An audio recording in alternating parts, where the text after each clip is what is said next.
Welcome back to Neil Oliver Live. Now, in Canada, parents, families were out in the street protesting because of things that are being taught to their children in school, some of it without their knowledge, far less their consent. It's interesting in many ways that to the fore were Muslim families saying that they objected to government insistence that their children's education about these and other matters was none of their business. It's a controversial topic, to say the least. Joining me now to consider the issue is Canadian journalist David Crayden of the Post-Millennial. David, thanks for joining me. Real pleasure to be here, Neil. David, actually, before we get into the schools protest, the families protest, I mentioned earlier on the ovation for the Nazi in the Canadian Parliament, and I think your publication broke that story. We were the first publication in Canada to talk about it, yes. And it was with a little trepidation that I wrote the story and sent it to my editor because we didn't have 100% of the facts. But I know enough about that history. And the first thing I noticed was that why were we honoring anybody who was fighting the Russians during the Second World War when the Russians were our allies? Canada, the United States, Great Britain, other Commonwealth countries were allied with Russia at that time. So obviously this guy was not fighting on our side. And I said, there's something wrong here. And of course, any subsequent research revealed that yes, he was part of the 14th Waffen SS Grenadier Galicia Division, which changed its name to the 1st Ukrainian Division to distract attention from its origins. But clearly, this was not only an international embarrassment, this was a horrendous act by Justin Trudeau. And I blame Justin Trudeau, not just the Speaker of the House, former Speaker of the House, Anthony Rota. Has there been any meaningful fallout? Have there been any consequences beyond, I saw the Speaker of the House taking responsibility as though he had overruled the Prime Minister's office to make it happen?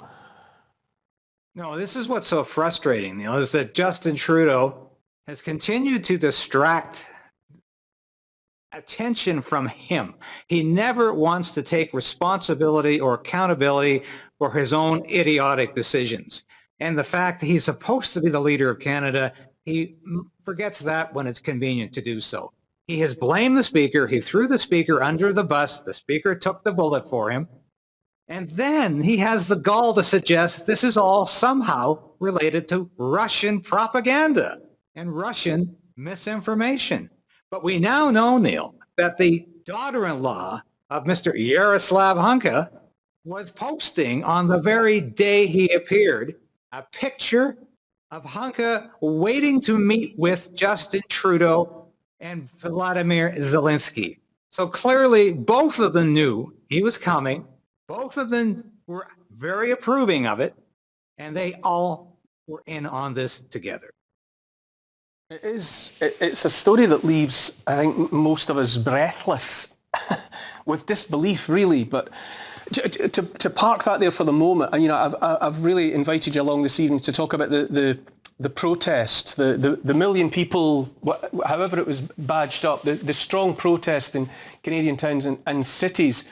What was it that pulled those people out onto the streets?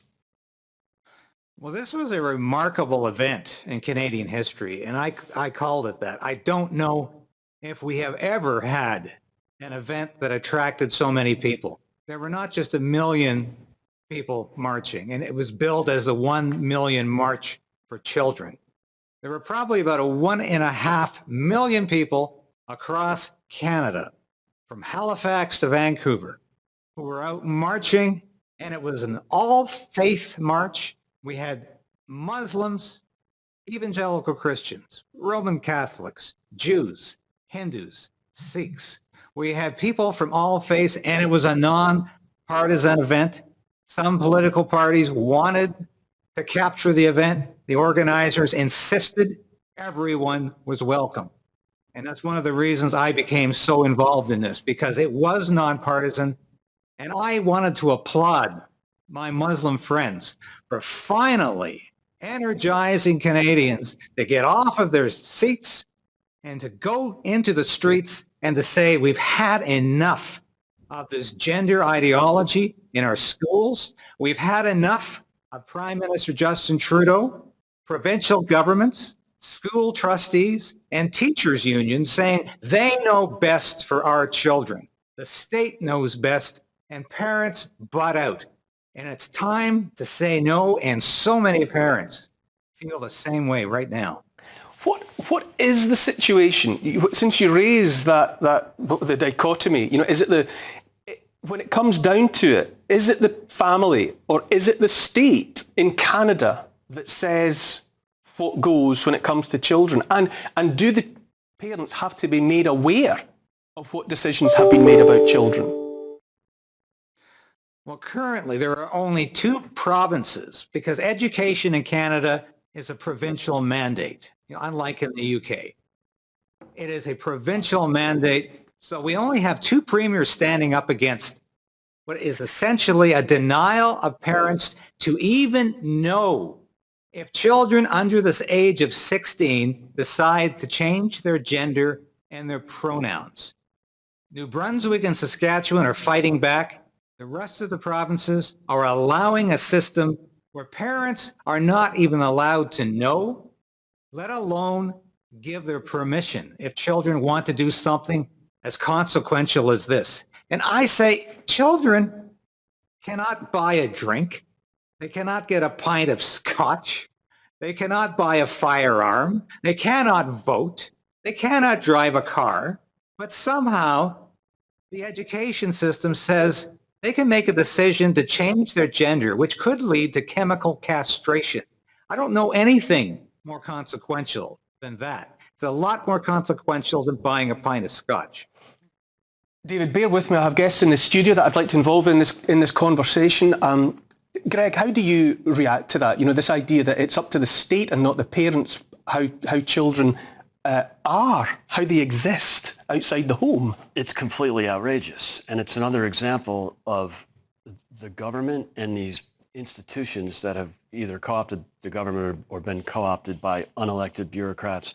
And also you have the academia, for example. So you have all these institutions, but especially the teachers' unions that David pointed out and the government that are telling parents, we know best for your children. And that is completely outrageous. And I'm so glad to see the Canadians taking it to the streets. It's not something that I would have expected. I always view Canada as more liberal or more left-leaning, and perhaps they are. But people have just had enough. And it happened in the U.S. already.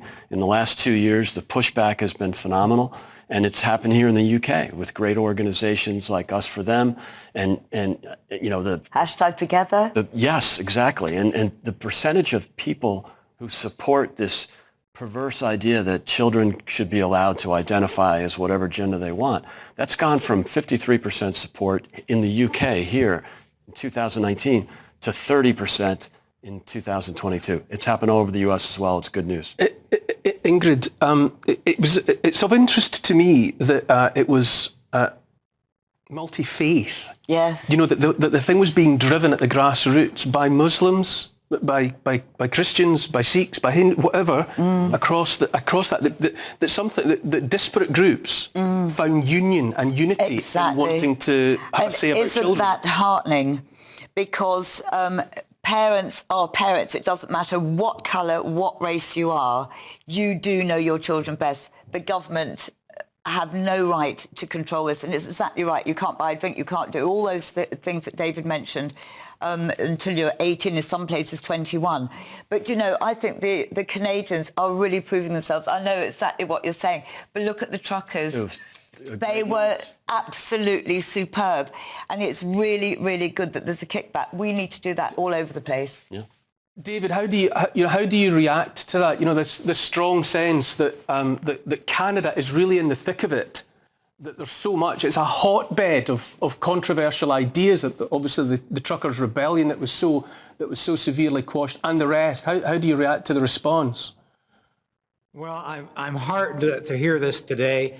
I'm heartened what I'm seeing on social media because, unfortunately, Canada has been far too much defined by this clown, and I don't use that term loosely, this clown, Justin Trudeau, who embarrasses himself and has embarrassed the entire nation every time he leaves the country and every time he makes domestic policy decisions.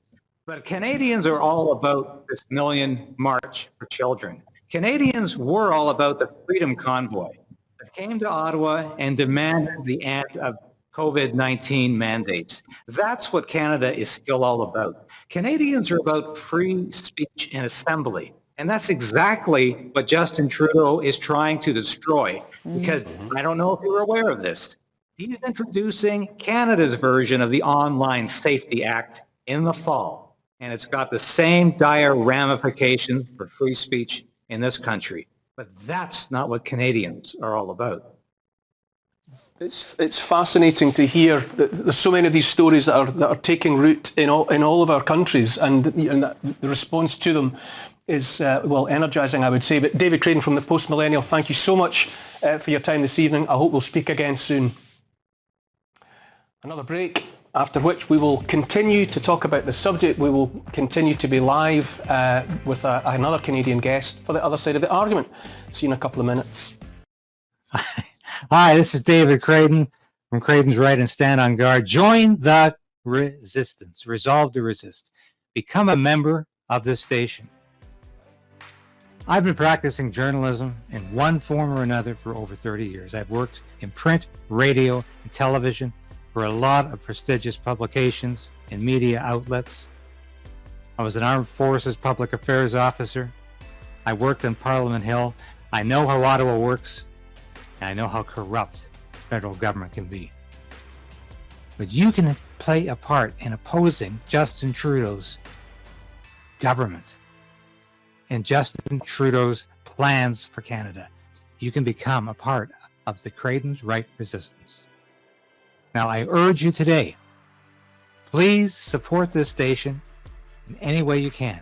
And ring that bell, subscribe, because that ensures you're at least going to continue to be able to watch these episodes. You'll beat the algorithm. But more importantly, I need your financial support. I hate to ask, but that's what I'm doing. I made a decision to pursue independent media because I believed it was the best possible route for me to take as a journalist and as a concerned citizen of Canada. So you can become a part of that. And at only $5, you can become a part of that on YouTube, on Substack, and with Buy Me a Coffee, a one-time donation. But I need your support. And from the bottom of my heart, I thank you. If you've already done that, if you're already supporting the station, thank you. But if you haven't, make that decision today